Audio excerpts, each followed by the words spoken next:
Chapter 6, Ionic and Molecular Compounds. Okay, so when we first started in this class, we studied measurements and energy, and then we moved on to more chemical-sounded stuff. We talked about atoms. Now we're going to use those atoms to build compounds. There are two important classes of compounds that we're going to be talking about, ionic and molecular. And ionic, whenever you have a metal ion and a nonmetal ion.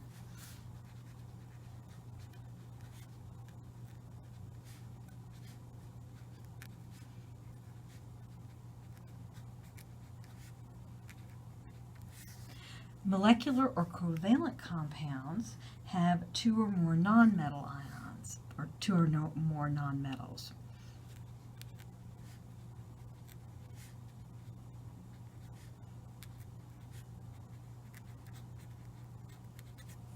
I think I told you when we were looking at the periodic table that you would need to know your metals and your nonmetals. Remember that the metals are anything that's to the left of this dark line, and that the nonmetals are in yellow. So they're these compounds, and hydrogen are our nonmetals. We're going to start by looking at ionic compounds. And we're going to begin by reviewing valence electrons. We talked a little bit about valence electrons earlier, but we're going to revisit them. Here's a periodic table. We know the number of valence electrons is based on the column that the element is in. So if it's in the first column, it has one valence electron. If it's in the second column, it has two valence electrons. The third column has 3, 4, 5, 6, 7, and 8. So we can look at any of the representative elements, we're not including the transition elements, and figure out how many valence electrons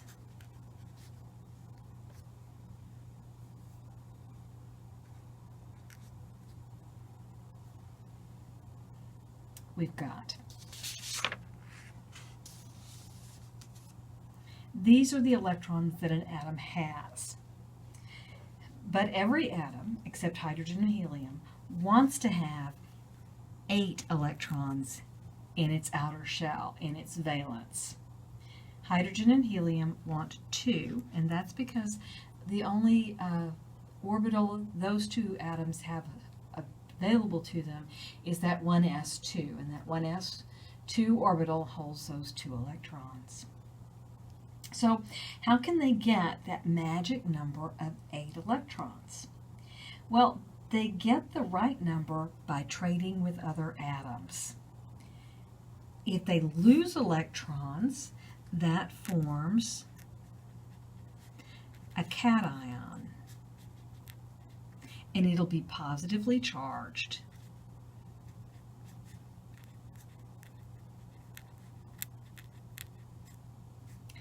Elements from the left side of the periodic table will form cations.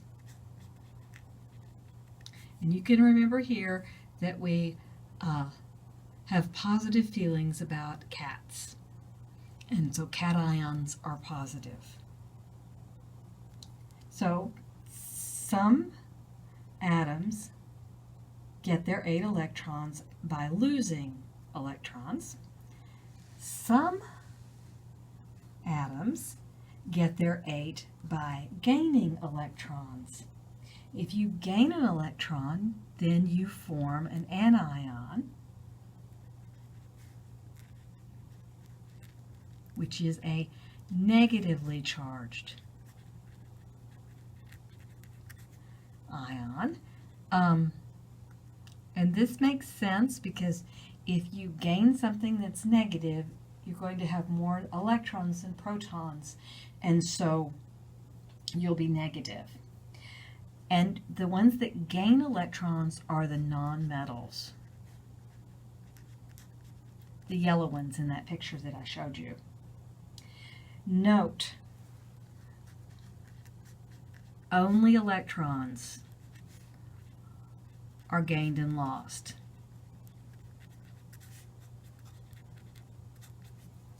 The protons are not, or do not change. Okay, so below here I've got an abbreviated periodic table. It shows only the representative elements. I've just left out all the transition metals. And we can figure out the charge on each of these columns. This first column has one valence electron. So if it wants to get 8, it has a choice. It can attempt to gain 7 electrons, which might be very difficult to do. Or it could just lose 1. And if it lost 1, then its valence shell is now the shell below, and so it has 8. So this will lose 1, it'll lose its 1 valence electron and have a positive 1 charge. The second column has 2 valence electrons. Again, it's easier for it to lose 2 valence electrons than it is to try and gain 6.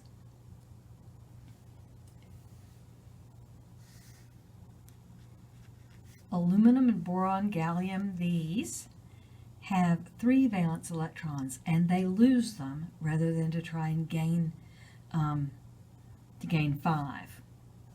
We're going to leave this column out because it has to either gain or lose 4, and that's very difficult. So let's start with fluorine on this end. Fluorine has 7 valence electrons. So it's easier for it to add 1 electron to get 8. So it will have a negative charge. Oxygen will gain 2 electrons to get its 8. And nitrogen and phosphorus will gain 3 electrons. Remember, we're gaining something negative. Helium, neon, argon, these already have 8 electrons, and they don't need to gain or lose electrons, so they won't have a charge. Now, what you'll need to do is get your periodic table and make these markings on it so that you'll have them, so you can answer questions. So how many protons and electrons does the calcium ion have? Well, calcium on our table is right here. It has an atomic number of 20, and so it has 20 protons. That will not change. If the number of protons change, then it's no longer calcium. It's going to have, if it's an ion, it's going to have a positive 2 charge. So it will have started life, perhaps, with 20 electrons, but it loses 2 of those so that it will have 8 in its valence. So it will have 18 electrons.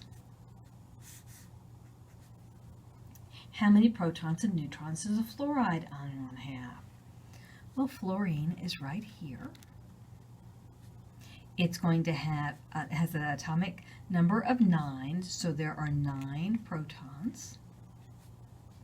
And it has a charge of -1, so it has 1 extra electron. So it's going to have 10 electrons. Write the formula and symbol for an ion with 16 protons and 18 electrons. Okay? So 16 protons must mean that we have an atomic number of 16, and that will lead us directly to sulfur. And it has 18 electrons, so it's got 2 more electrons than protons. It'll have a -2 charge.